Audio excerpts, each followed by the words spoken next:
नमस्कार, city big news पर आप जुड़ चुके हैं साक्षी सोनी के साथ।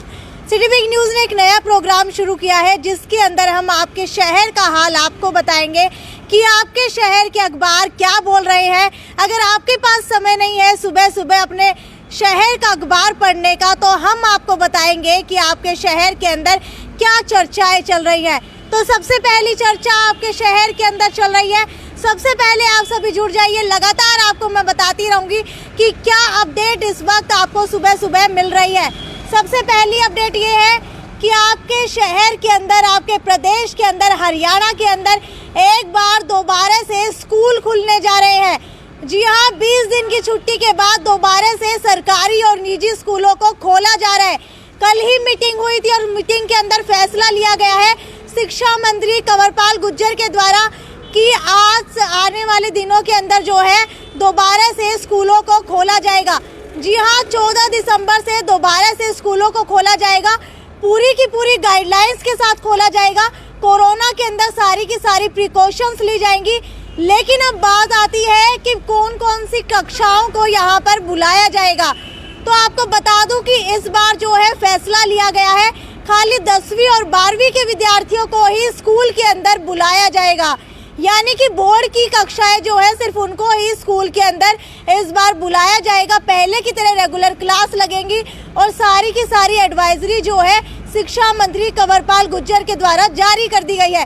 दोबारा से एक बार आपको बता दूं कि हरियाणा प्रदेश के अंदर स्कूल खुलने जा रहे हैं। निजी और सरकारी स्कूल 14 दिसंबर से अब खुल जाएंगे। 20 दिन की छुट्टी के बाद दोबारा से ये स्कूल खुल रहे हैं।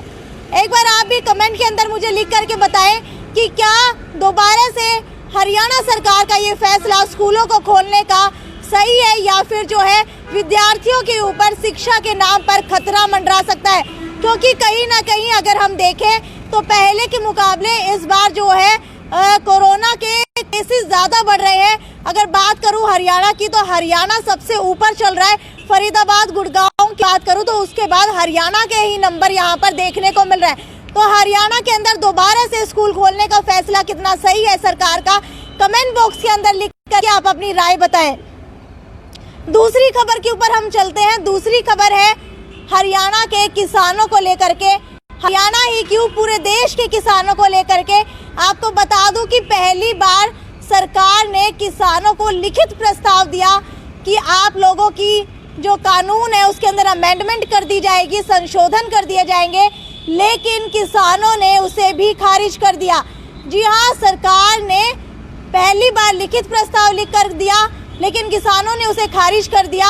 और आपको बता दूं कि किसानों ने इसे खारिज करते हुए 12 तक दिल्ली जयपुर हाईवे और दिल्ली आगरा एक्सप्रेसवे को 2 दिनों के लिए जाम करने का ऐलान कर दिया है। दोबारा से बता दूं, दिल्ली जयपुर हाईवे और दिल्ली आगरा एक्सप्रेसवे को 2 दिनों के लिए जाम करने का ऐलान कर दिया है। और किसानों की तरफ से फैसला लिया गया है कि 12 को टोल फ्री रहने वाला है। जी हाँ, 12 को पूरे हरियाणा के अंदर टोल फ्री रहेगा। 14 दिसंबर की बात करूं तो पूरा का पूरा जो हरियाणा और पूरा का पूरा जो देश है उसके सभी जिलों के अंदर धरना प्रदर्शन किए जाएंगे और दिल्ली बुलाया जाएगा सभी के सभी किसानों को, जो भी यूपी से है, एमपी से है या फिर हरियाणा से है। और सबसे मेन बात यहाँ पर निकल कर आ रही है कि किसान जो है अंबानी और अडानी का बहिष्कार करने वाले हैं। जी हाँ, अंबानी के सभी प्रोडक्ट्स किसानों ने खरीदने से मना कर दिया है। अंबानी की सभी सर्विस किसानों ने लेने से मना कर दिया है। आपको बता दूं कि जियो की सिम और जियो के जितने भी प्रोडक्ट्स हैं वो भी किसानों ने यहाँ पर लेने से मना कर दिया है। क्योंकि किसानों के द्वारा बहिष्कार किया जा रहा है और कहा जा रहा है कि किसानों के अनुसार ये कहा जा रहा है कि सरकार जो प्रस्ताव लेकर के आई है वो गोलमोल है।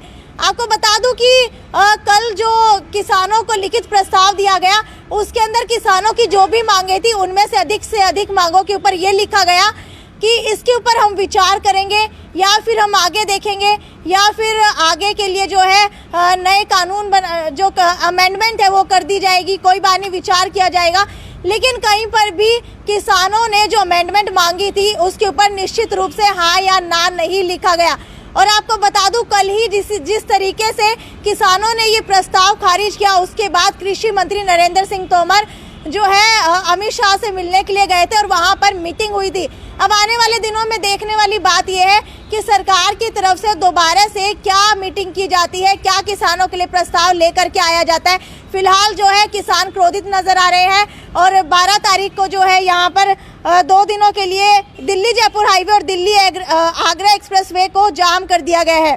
तीसरी सबसे बड़ी खबर हरियाणा की आपको बता दूं कि अब तक 10 सालों के अंदर दिसंबर सबसे गर्म रहा है। जी हाँ, 10 सालों की बात करूं तो दिसंबर के अंदर इतनी गर्मी पहले कभी भी नहीं हुई जितनी इस बार देखने को मिली है।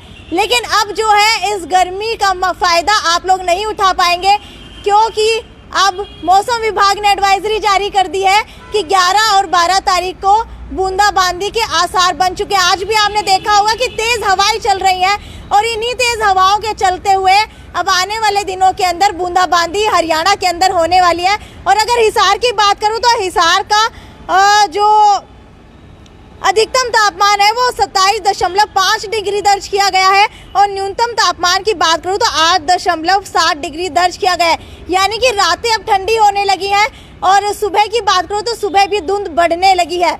और चौथी आपको अपडेट बता दूं कि कल सोनिया गांधी का जन्मदिन था और सोनिया गांधी के जन्मदिन के ऊपर ट्विटर पर ट्रेंड किया गया एक और हैशटैग जिसका नाम था डांसर। जी हाँ, सोनिया गांधी का जो है एक हैशटैग बार बार ट्रेंड किया गया और किस तरीके से इस तरीके का जो व्यवहार है ट्विटर के ऊपर ट्रेंड किया गया, आप सभी से जानना चाहूँगी कि कितना जायज़ आप लोग ये मानते हैं, क्योंकि कहीं ना कहीं एक स्त्री होने के नाते इस तरीके का हैशटैग ट्रेंड करवाना क्या आप लोग सही समझते हैं? क्योंकि जन्मदिवस के ऊपर तो उन्हें बहुत सारी बधाइयाँ मिली है, लेकिन बधाई के साथ साथ यहाँ पर बार डांसर डे भी ट्रेंड करवाया गया। जी हाँ, आपको बता दूं कि 52.8 के ट्वीट यहाँ पर आए थे बार डांसर डे के। जब प्रधानमंत्री नरेंद्र मोदी का जन्मदिवस था उस दिन जो है बेरोजगारी दिवस ट्रेंड किया था और अब जो है सोनिया गांधी का जन्मदिवस है तो उसके ऊपर बार डांसर डे ट्रेंड किया है। लेकिन एक था प्रधानमंत्री नरेंद्र मोदी का जब जन्मदिवस था तो कुछ लोग कह रहे थे कि जो प्रधानमंत्री नरेंद्र मोदी के जन्मदिवस के ऊपर ये ट्रेंड हो सकता है तो सोनिया गांधी के जन्मदिवस के ऊपर बार डांसर डे क्यों नहीं ट्रेंड हो सकता। तो आप सभी से जानना चाहूँगी कि क्या बेरोजगारी दिवस और बार डांसर डे दोनों को आप लोग एक बराबर मानते हैं? अगर किसी स्त्री का बर्थडे है या फिर किसी विमेन की अगर हम लोग रिस्पेक्ट करते हैं, अगर उसके कामों की हम चर्चा करते हैं, आलोचना करते हैं, वो जायज़ है, लेकिन किसी के प्रोफेशन के बारे में इस तरीके से उनको जज करना किस तरीके से आप लोग जायज़ मानते हैं, ये सब हमें कमेंट बॉक्स के अंदर लिख करके बताएं। और किस तरीके के आपको आज के समाचार लगे, कितना आपके लिए ये फ़ायदेमंद रहा, आप हमें लिख करके बताएं। मैं रोज़ाना आपको यूं ही मिलूंगी और यूं ही आप लोगों के साथ जो है समाचार को साझा करती रहूंगी, क्योंकि जिनके पास टाइम नहीं है उन तक भी ये समाचार पहुंचाइए। आपके शहर का हाल अब हम यहाँ पर बताने वाले हैं। एक नया प्रोग्राम सिटी बिग न्यूज़ के ऊपर ये स्टार्ट हो चुका है, ज़्यादा से ज़्यादा शेयर कीजिए। ये थी साक्षी सोनी की रिपोर्ट अपने सहयोगी मोहित झाकड़ के साथ, city big news bureau Hisar.